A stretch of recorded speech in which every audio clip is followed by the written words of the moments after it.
마태복음 14장을 보세요. 마태복음 14장 1절 말씀부터 그때 영주 헤롯이 예수의 명성을 듣고 그의 신하들에게 말하기를 이 사람은 침례인 요한이라. 침례인 요한은 이미 죽었어요. 그가 죽인 거예요. 근데 예수님을 보고 침례인 요한이라고 말을 하고 있어요. 그가 죽은 자들로부터 살아났으므로 그의 안에서 능력 있는 이들이 나타나는 것이라고 하더라. 헤롯이 죽어버린 침례인 요한이 다시 살아나서 이런 능력 있는 이들을 한다고 말을 하고 있는데 왜 이런 말을 하는 것인가? 말라키에서 이 침례인 요한은 엘리야의 영으로 온 거거든요. 전혀 다른 사람이에요. 그러나 공통점이 있다면 침례인 요한이나 엘리야나 주의 선지자예요. 그래서 이 침례인 요한이 엘리야의 영으로 마지막 때에 주의 날에 나타나서 주의 사자로 주의 길을 예비할 것이라고 말하고 있는데 영주 헤롯이 그 정도까지는 알고 있었던 거예요. 자, 그런데 3절 말씀 보세요. 헤롯이 그의 아우 빌립의 아내인 헤로디아 때문에 요한을 붙잡아 결박하여 감옥에 가두었으니, 감옥에 가둔 시기는 이 전이에요. 훨씬 전이었어요. 이는 요한이 그에게 말하기를 당신이 그 여자를 취하는 것이 부당하다고 하였습니다. 왜 그런가? 형이 동생의 아내를 취하는 것이 정상이에요? 아니에요. 이 헤롯 집안은 콩가루 집안이에요. 콩가루. 여기 아우 빌립이 나오는데 사실 배다른 형제예요. 네, 이 헤롯은 헤롯 안티파스라고 불리우는 헤롯인데 빌립은 배다른 형제예요. 배다른 형제인데 그 배다른 형제의 아내인 헤로디아를 자기 아내로 삼고자 했던 것이에요. 이 헤로디아도 보통 여자가 아니에요. 마치 아합의 아내 이세벨가 거의 진배 없어요. 근데 이 헤로디아가요, 이 빌립의 아내였다고 하잖아요. 이 헤로디아가 빌립과 또 어떤 관계인지 아세요? 사촌, 오빠, 동생 지간이에요. 그러니까 빌립의 진려라고 해요. 헤로디아는. 그러니까 콩가루 집안이에요. 근데 그 사촌 여동생을 배다른 동생인 빌립이 아내로 삼고 있는데 그 헤로디아를 자기 아내로 삼고자 하는 거예요. 헤로디아가 얼마나 그 아름다웠으면은 그렇게 하겠습니까? 콩가루 집안이에요. 그래서 요한을 붙잡아 그 요한이요, 이 당신이 그 여자를 취하는 것이 부당하다. 율법에 나오잖아요. 법적으로는 근친이에요. 그렇죠? 근친이에요. 부당하다고 하였습니다. 5절 그리하여 그가 요한을 죽이려 했으나 누가요? 헤롯이요. 이 말을 했다고 요한을 죽이려고 했다고요. 죽이려고 했는데 무엇이 두려워서? 무리를 두려워하였으니 이는 그들이 요한을 선자로 여겼습니다. 백성들이 침례인 요한을 선자로 여겼기 때문에 그 선자를 함부로 대하면 저주받는다는 사실을 헤롯이 안 거예요. 그러나 그렇게 아는 헤롯도 그러나 헤롯의 생일이 되었을 때에 헤로디아의 딸이 살로메예요. 살로메. 헤로디아의 딸이 살로메예요. 빌립 사이에서 난 딸인지 어떤 건지 난 잘 모르겠지만은 이 살로메 이 딸도요 아주 그 질이 나쁜 아이예요. 헤로디아의 딸이 그들 앞에서 춤을 추어. 어떤 춤을 췄을까요? 아라비아 춤, 배꼽춤, 벨리 댄스 이런 거 췄을 거예요. 야한 춤. 그래가지고 아주 혼을 쏙 빼놓은 거죠. 그래서 춤을 추어 헤롯을 기쁘게 한지라. 7절 이로 인하여 그가 맹세로 약속하기를 그녀가 구하는 것은 무엇이나 그녀에게 주겠다고 하니 그녀가 자기 어미의 지시를 미리 받고 침례인 요한의 머리를 쟁반에 담아 여기서 내게 주소서라고 말하였더라. 얼마나 끔찍합니까? 헤로디아도 헤롯 안티파스에게 마음이 좀 있었던 거죠. 그러니까 뭐요? 재물이 재물. 돈이 아니면 뭐 여자가 뭐 마음을 움직일 이유가 없죠. 그죠? 재물이 재물. 그래서 헤롯 대왕이요 근심합니다. 왕은 근심하였으나 9절 자기가 맹세한 것과 자기와 함께 앉아있는 음식을 먹는 사람들 때문에 그녀에게 주라고 명령하였더라. 내심 원치 않았는데 사람들 눈치를 살피는 거죠. 헤롯 대왕. 헤롯 대왕은 굉장히 비겁한 사람이에요. 로커 목사님이 쓴 글을 보셨죠? 자세히 나왔어요. 월간지에 보셨으면 아실 거예요. 근심했어요. 어떻게 하지? 백성들은 침례 요한을 선자로 알고 있는데 내가 그를 죽이기라도 한다면 원망을 살 텐데 환심을 잃어버릴 텐데 근데 자기 생일에 모여드는 사람들 눈치를 또 보니까 또 그게 아니네. 그래서 근심을 하는 거예요. 이게 지금 헤롯이에요. 그래서 자기 생일에 초대된 사람들을 눈치를 보고 그냥 침례 요한의 머리를 잘라다가 주라고 명령을 내립니다. 그래서 10절 그가 사람을 보내어 감옥에 있는 요한을 못베어 그의 머리를 쟁반에 담아와서 그 소녀에게 주니 그녀가 그것을 자기 어미에게 가져갔더라. 그 요한의 제자들이 가서 그 시체를 가져다가 장사 지내고 예수께 와서 말씀드리니라. 자, 장사 지냈는데 몸만 있지 머리는 없어요. 그 머리는 누가 가져갔어요? 헤로디아가 가져갔어요. 정상적인 사람들이 아니죠. 마귀 들린 사람들이에요. 마귀 들린 사람들이. 자, 여기 헤롯 안티파스는 적그리스도를 예피하고요. 침례 요한은 대환란 때 환란에 통과하는 유대인 성도들 앞에서 그들을 진두지휘하는 두 증인 가운데 한 사람이에요. 엘리야예요. 엘리야. 엘리야를 예피하는 침례 요한입니다. 여러분들 요한계시록 12장을 보세요. 모세는 장사를 치렀지만은 무덤이 없어요. 무덤이 없다는 것은 그 시체가 사라졌다는 것이에요. 엘리야는 어때요? 우리말로 휴거된 거예요. 불병거와 불말들을 타고 하늘로 올라갔어요. 살아있다는 거잖아요. 그럼 살아있는 그 엘리야가 언제 오는가? 우리가 이제 마태복음 17장에서 공부하겠지만 변화상 사건 때 예수님과 만나서 모세와 엘리야가 대화를 나누는 것을 사도 베드로가 봅니다. 그래서 장막 셋을 짓되 하나는 주님을 위해서, 하나는 모세를 위해서, 하나는 엘리야를 위해서 짓겠다고 말을 하는 것을 우리가 보게 되죠. 베드로가 환상을 보거나 꿈을 보고 얘기하는 것이 아니에요. 변화산에 예수님이 변화되었을 때 그때 모세와 엘리야가 나타나서 예수님과 대면하고 이야기를 한 거예요. 실제. 그런데 계시록 11장 보세요. 이 두 증인은요. 환란 유대인 성도들을 이끌면서요.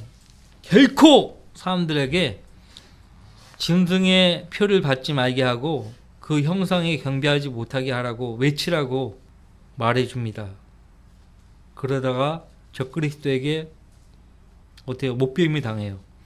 11장 3절 내가 나의 두 증인에게 권세를 주리니 그러면 그들이 굵은 베옷을 입고 1260일을 예언하리라고 하더라. 그 2절에 42달이 나오죠. 3년 6개월이에요. 대환란을 가리킵니다. 대환란의 기간이 3년 6개월이에요. 4절 유대인의 한 달은 30일이에요.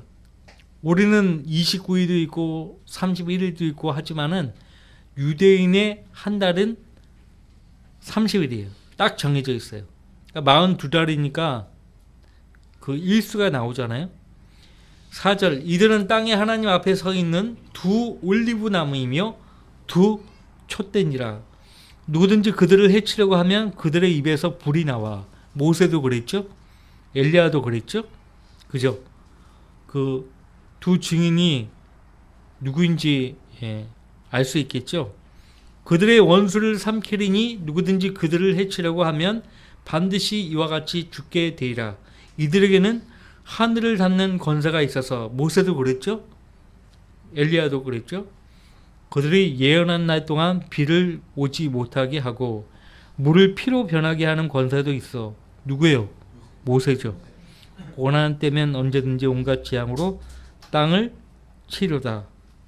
또 그들이 자기들의 증거를 끝마칠 즈음에 끝없이 깊은 구렁에서 올라오는 짐승이 적그리스도예요. 그들과 전쟁을 하여 그들을 이기고 또 죽이리라. 그리하여 그들의 죽은 몸들이 큰 도성의 길거리에 놓이리니 그것을 영적으로는 소돔과 이집트라고 부르며 우리 주께서 십자가에 못 박히신 곳이라. 어디예요? 예루살렘이에요. 그러니까 적그리스도는 예루살렘을 총기지로 삼는 거예요. 자기를 그리스도라고 한다고 했잖아요. 또 백성들과 족속들과 언어들과 민족들 중에서 온 사람들이 그들의 죽은 몸들을 사흘 반 동안 구경하며 그 죽은 몸들을 무덤에 장사하는 것을 허락하지 아니하리라. 그들의 죽은 몸들, 그 죽은 몸들, 목이 없어요. 목이 없는 몸들이에요. 10절, 땅에 사는 자들은 그들로 인하여 즐거워하고 또 기뻐하며 서로 선물을 보내리니 이는 이 두 선지자가 땅에 사는 자들을 괴롭게 하였기 때문이라. 교회 시대의 성도들은 복음을 전파해서 사람들을 사실상 괴롭히죠. 그죠? 대환란 때는 이 두 선지자, 두 증인들이 사람들을 괴롭히는 거예요. 11절, 사흘 반 후에 하나님께로부터 온 그 생명의 영이 그들에게로 들어가니 그들이 자기 발로 서더라. 그러자 그들을 바라보던 자들에게 큰 두려움이 임하더라. 그들이 하늘로부터 나는 큰 음성을 들었는데 그들에게 말하기를 이리 올라오라 하므로 그들이 구름을 타고 하늘로 올라가니 그들의 원수들이 그들을 바라보더라. 두 증인의 부활이에요. 그러니까 이 엘리야와 모세는 대환란 때 다시 나타나서 증거하다가 목베임을 당하고 부활하는 거예요. 그러니까 죽기 위해서 다시 나타나는 거예요. 미래의 이 일들을 놓고 예수님과 변화상에서 만나가지고 예수님과 대화를 나눈 거예요. 모세와 엘리야가. 아십니까? 이 두 증인들이 부활해서 올라가는 거예요. 이 두 선지자라고 했잖아요. 모세와 엘리야예요.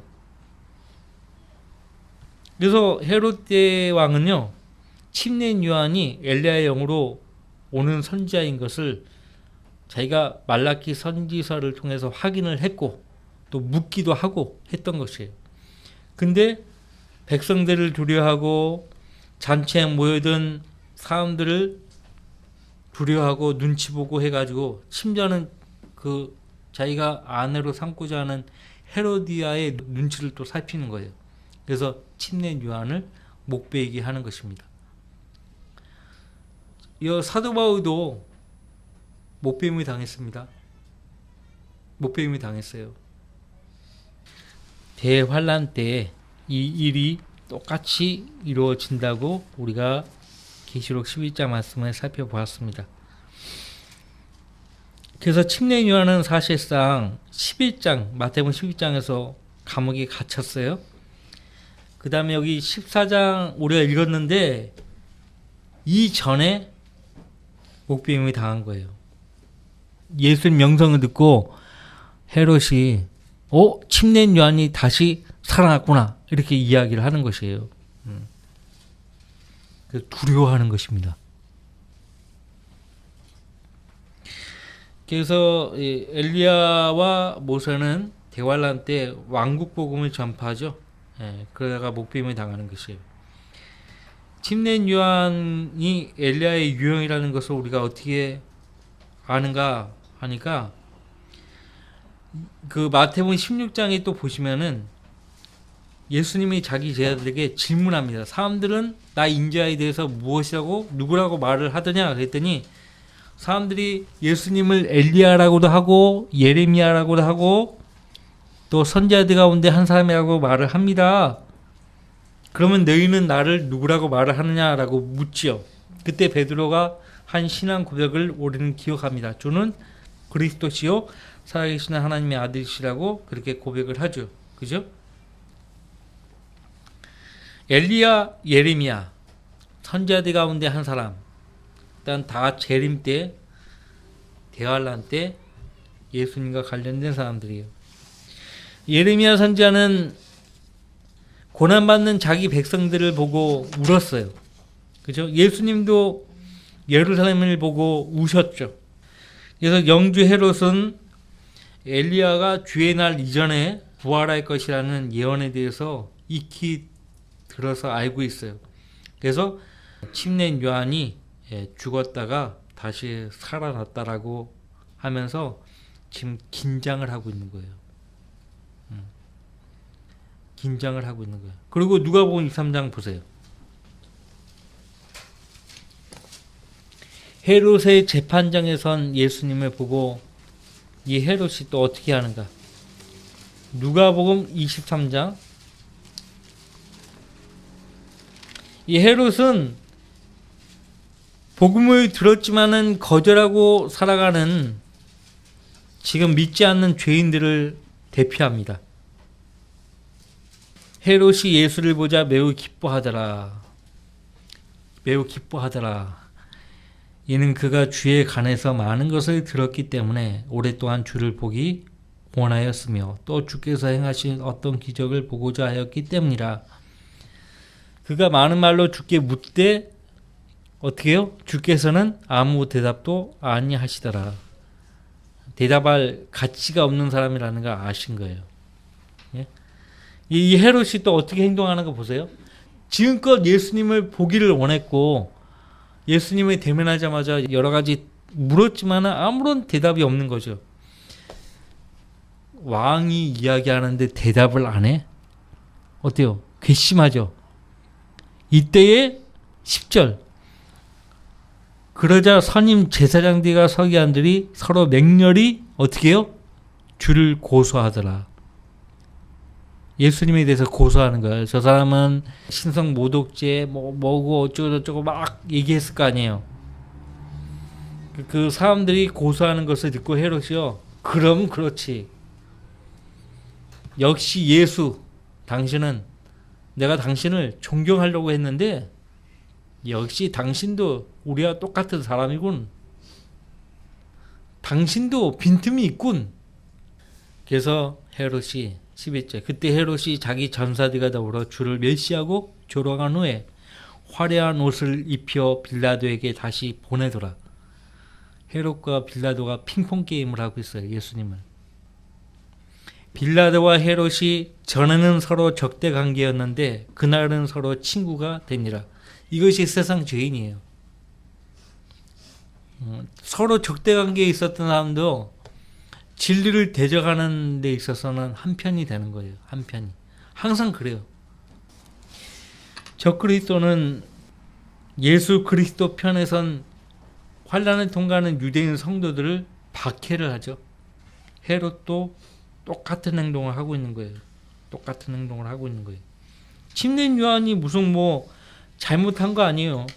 부당한 일을 부당하다고 얘기하는데 뭐 잘못한 거예요? 헤롯의 문제가 뭐냐면 하나님을 제외한 모든 것을 보고 두려워한다는 것이에요. 양심이 막 호소할 때 괴로워했다고요. 헤롯도 괴로워했어요. 자기를 책망하는 침례인 요한을 두려워했어요. 군중을 두려워했고 사람들의 비웃음도 두려워했던 것이에요. 이게 정치인이에요. 정치인. 반드시 우리가 두려워해야 할 분이 누굽니까? 하나님이에요. 근데 그 하나님은 정작 두려워하지 않았어요. 예수님을 거절하는 죄인들의 태도예요.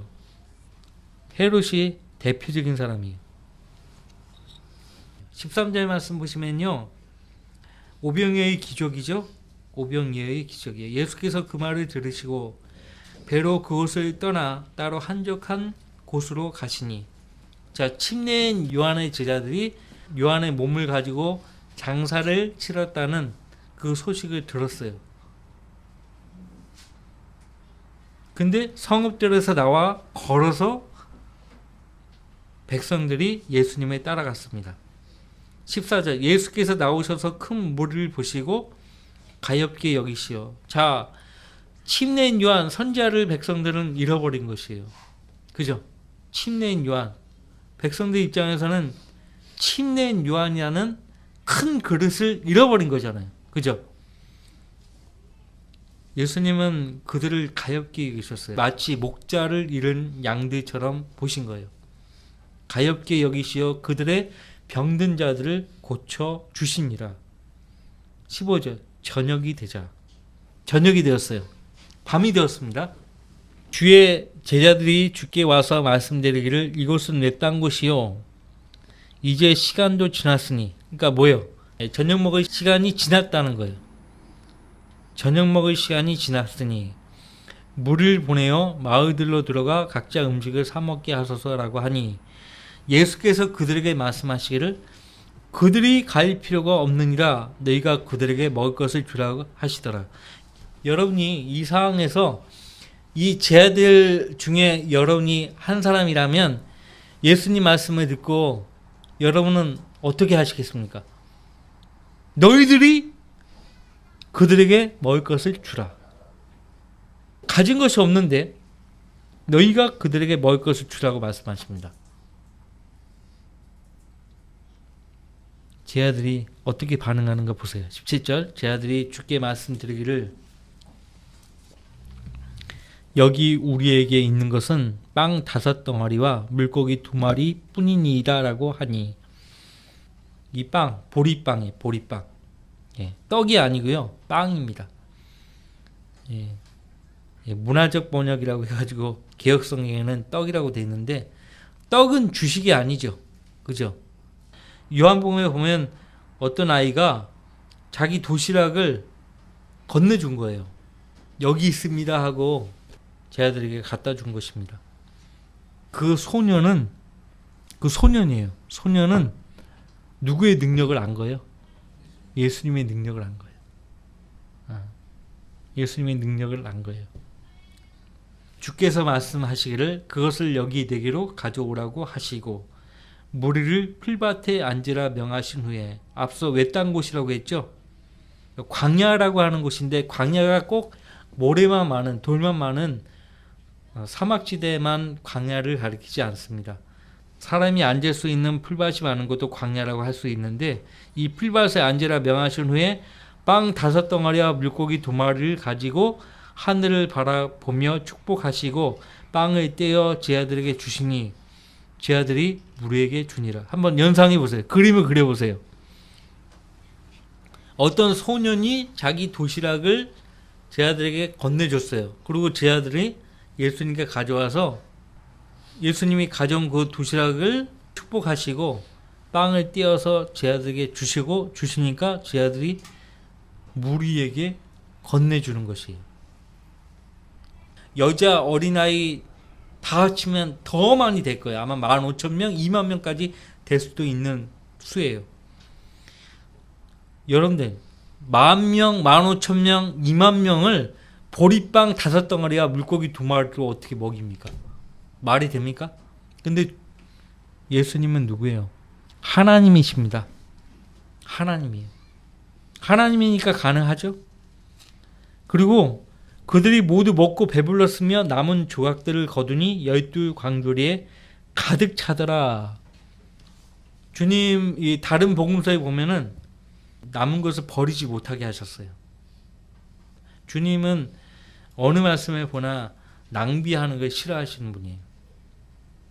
음식을 먹은 사람들은 여자들과 아이들을 제외하고도 약 5,000명이더라. 성경에서 사람 수를 계수할 때는 남자들만 수를 헤아립니다. 그러니까 앞서 언급했지만 여자들과 어린아이들까지 치면은 10,000명이 넘는 거예요. 10,000명이. 말이 10,000명이지 보리빵 5덩어리와 물고기 2마리로 다 먹일 수가 있냐고요. 12광주리가 남았다고 말씀하고 있습니다. 대환란 때는 하나님께서 그 이스라엘 백성 조상들을 광야에서 먹이신 것처럼 똑같이 하시는 거예요. 여러분들 요한계시록 보세요. 이것이 이 사건이 주는 예언적인 의미예요. 단순히 오병이어의 기적이 아니에요. 예수님께서 당시에 자신을 따르던 사람들을 먹이셨듯이 대환란 때도 자기 성도들, 유대인 환란을 통과하는 유대인 성도들을 이렇게 먹이실 것이라고 예표적으로 보여주신 거예요. 거기 요한계시록 12장에 보시면은 14절, 그때 그 여인이 큰 독수리의 두 날개를 받았는데 이는 그녀가 광야에 있는 자기 처소로 날아가서, 비행기입니다. 비행기. 지금 우리가 보면 이게 비행기예요. 자기 처소로 날아가서, 그 처소가 어디인가, 그곳에서 그 뱀의 낫을 피하여. 이 뱀이 누구인가 하니까 짐승이에요. 적그리스도예요. 그 뱀의 낫을 피하여 한 때와 두 때와 반 때를 부양받으려 함이더라. 한 때 1년입니다. 두 때 2년, 반 때 6개월, 도합 3년 6개월이에요. 대환란, 성경에서 말씀하시는 대환란은 3년 6개월인데 다니엘서 9장에는 일주일 얘기하는 거거든요. 그 일주일의 하루를 1년으로 환산을 하는 거예요. 그러니까 전체 기간은 7년이지만 대환란은 후 3년 반이에요. 전 3년 반은 뭐냐? 짐승이 거짓 평화로 세상 사람들을 미혹시키는 때예요. 미혹을 시키는 거예요. 처음부터 자기 정체를 드러내지 않죠. 사기꾼이 처음부터 자기 나 사기꾼이야, 조심해, 이렇게 하지 않잖아요. 그죠? 그래서 한 때와 두 때와 반 때를 부양받으려고 자기 처소로 날아간다. 그 처소가 어디인가 하니까 광야입니다. 광야. 광야에 가는 거예요. 광야. 계속 읽어볼게요. 계시록. 그 뱀이 여인 뒤에다 자기 입에서 물을 홍수같이 쏟아 그 여인을 홍수에 떠내려가게 하려 하되, 실제 홍수예요. 그 땅이 그 여인을 도와 그 입을 벌려 용이 그 입에서 쏟은 홍수를 삼켜 버리더라. 그러자 그 용이 여인에게 분노하여 여인의 시 가운데 남은 자들, 즉 하나님의 계명들을 지키며 예수 그리스도의 증거를 가진 자들과 싸우려고 나가더라. 시기적으로는 그들도 예수님 십자가 이후의 세대이기 때문에 예수님도 믿어야 되는 거예요. 우리처럼 예수님을 구주로 믿어야 돼요. 다만 우리가 받은 구원은 영원하잖아요. 그죠? 흔들림 없잖아요. 근데 대환란 때는 결코 흔들리면 안 돼요. 끝까지 붙잡아야 돼요. 끝까지 견뎌내야 돼요. 예수님에 대한 믿음을 끝까지 붙잡아야 돼요. 예수님에 배반하고 짐승의 형상에 경배하게 되면은 구원을 잃어버리게 되는 거예요. 그런 유대인들도 나타날 것이에요. 그러니까 대환란 때는 받은 구원이 보장이 안 된다는 것이죠. 그러니까 구원 받으려면 지금 받아야 되는 거예요. 지금. 거기 12장, 계시록 12장 6절 말씀 보세요. 이스라엘 민족이 어디로 도피하는지, 그 여인이 광야로 도망하였는데 그곳에는 그들이 그녀를 1260일 동안, 아까 1260일이 42달이라고 했죠. 11장에서 3년 6개월이에요. 부양하도록 하나님께서 그녀를 위하여 마련해 놓으신 곳이 있더라. 셀라 페트라예요. 지금 요르단에 있는 셀라 페트라. 그 셀라 페트라는 요르단 그 사막 한가운데 있죠. 다시 마태복음 14장으로 오겠습니다.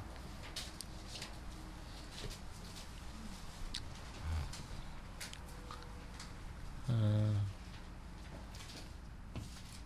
22절. 그리고 나서 곧 예수께서 제 아들을 재촉하여. 자, 예수님이 하시는 행동을 잘 보십시오. 왜 예수님이 제 아들을 재촉했을까요? 재촉하여 배를 타고 먼저 건너편으로 가게 하시고, 여기서 건너편은 카퍼나움이에요. 지금 예수님은 5,000명이 넘는 사람들을 먹이신 곳은 갈릴리 북부 지역이에요. 이 갈릴리 북부 지역 건너편에는 카퍼나움이라는 성읍이 있어요. 배를 타고 건너편으로 가게 하셨다고 했어요. 재촉해서. 왜 그랬을까요? 또 그러면서 예수님은 남겨진 무리들을 보내셨다고 했어요. 왜 그러셨을까요? 그동안 주께서는 무리를 보내시더라. 왜 그랬는지 그 이유를 23절에서 밝히고 있어요. 같이 읽어봐요. 무리를 보내신 후 주께서는 기도하러 따로 떨어져 있는 산으로 올라가셨는데 저물었을 때에 거기에 홀로 계시더라. 여러분들, 성도들이 주님의 이름으로 모여서 서로를 위해서 중보하고 하나님 나라와 하나님의 의를 놓고 간절하게 기도하잖아요. 기도회를 하잖아요. 그러나 개인적으로 주님께 기도할 때는 방해를 받으면 안 돼요. 누구의 방해를 받으면 안 돼요. 예수님께는 제 아들도 기도하려고 할 때는 필요가 없어요. 필요치가 않아요. 신경 쓰이는 거예요. 그래서 재촉해서 보내셨다고요. 재촉해서. 기도는 특권입니다. 이 특권을 빼앗기면 안 되는 거예요. 예. 여러분은 지금껏 제가 하나님의 사역자로서 기도하는데 전념할 수 있도록 도우셨고 말씀의 사역을 하는데 방해하지 않으셨어요. 잘하시는 거예요. 예. 사역자가 무슨 시간이 넉넉해서 형제자매들 대소사에 다 참여합니까? 일반 제도화된 교회 목사들은 할 일이 없기 때문에 자기 성도 대소사에 다 참여해요. 뭐 100일 잔치, 뭐 도의 잔치 다 가요, 다. 그렇게 시간이 많아요?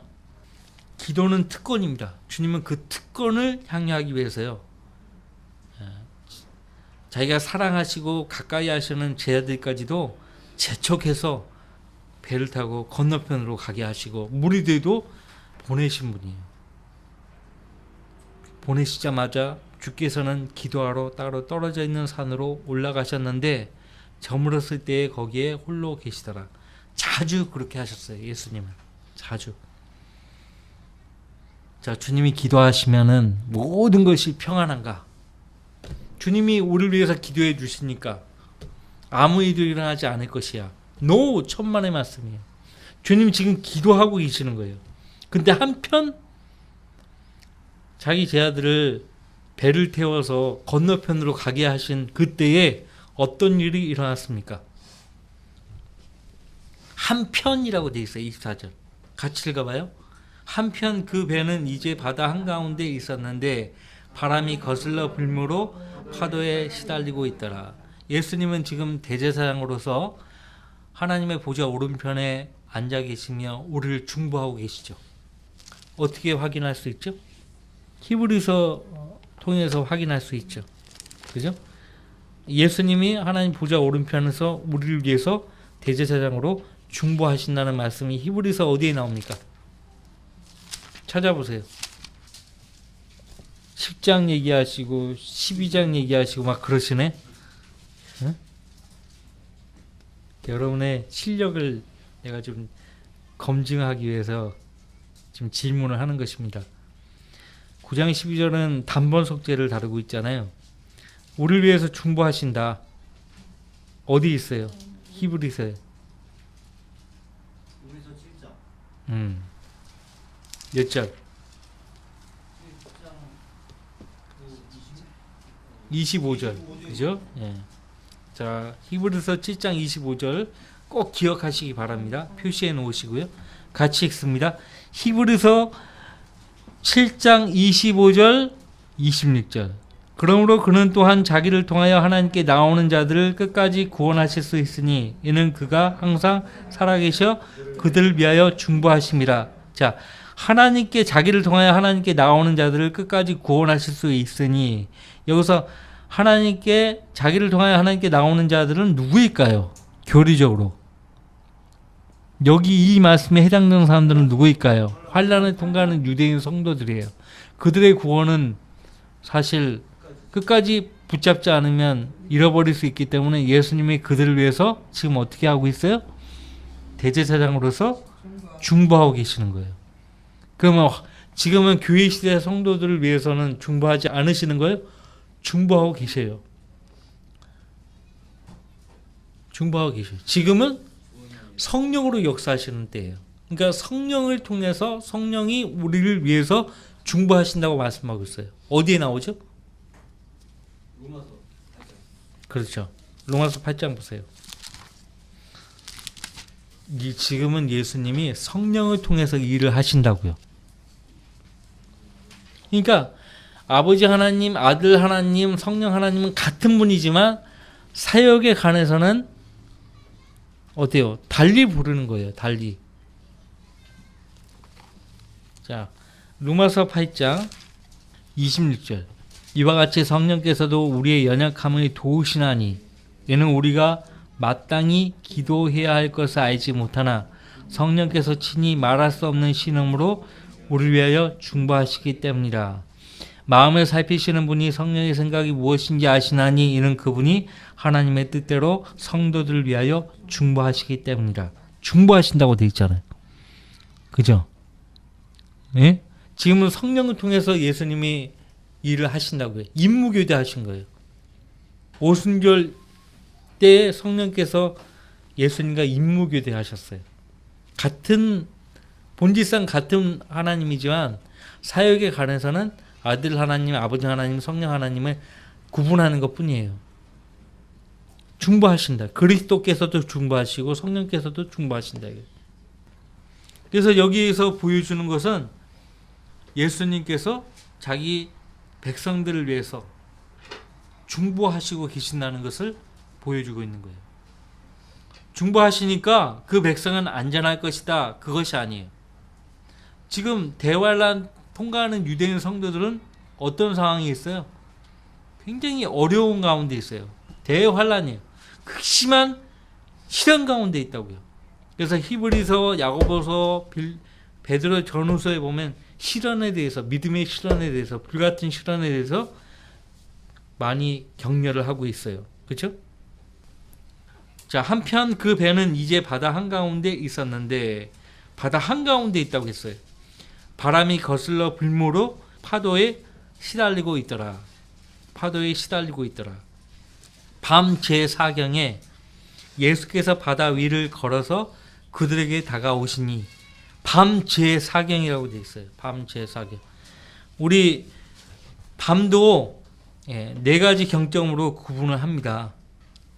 보통 이제 저녁이라고 하죠. 오후 6시에서 9시 사이를 그냥 저녁이라고 불러요. 그리고 오후 9시부터 12시 자정까지를 밤중이라고 합니다. 한밤중. 그 다음에 12시부터 새벽 3시까지 닭이 울 때라고 말을 하죠. 그 다음 아침은 새벽 3시부터 6시까지 아침이라고 부릅니다. 그죠? 아침이라고 불러요. 예수님이 밤에 제4경에 다가오신 거예요. 이 부분에 대해서는 다음 주에 다루도록 할게요. 아쉽게 끝나야 기대를 더 하게 되니까. 자, 오늘 들었던 말씀들 가운데 좀 이해가 안 되는 부분이 있었습니까? 그러니까 마태복음은 유대인 관점에서 보면 되는 거예요. 그리고 그것이 역사적으로 그냥 이루어진 기록으로만 보면 안 되고요. 이것이 대환란 때 다시 유대 백성을 위해서 재현된다고 보셔야 돼요. 재현되는 것이에요. 그런 예언적인 의미가 있어요. 각 사건에는 예언적인 의미가 있어요. 그러니까 환란을 통과하는 유대인 성도들도 이 마태복음을 읽을 거란 말이에요. 그죠? 그러면서 읽으면서 실질적으로 교리적으로 자기들에게 대입해 볼 거란 말이에요. 그래서 위로를 받고 격려를 얻는 것이에요. 자, 다 같이 기도합시다.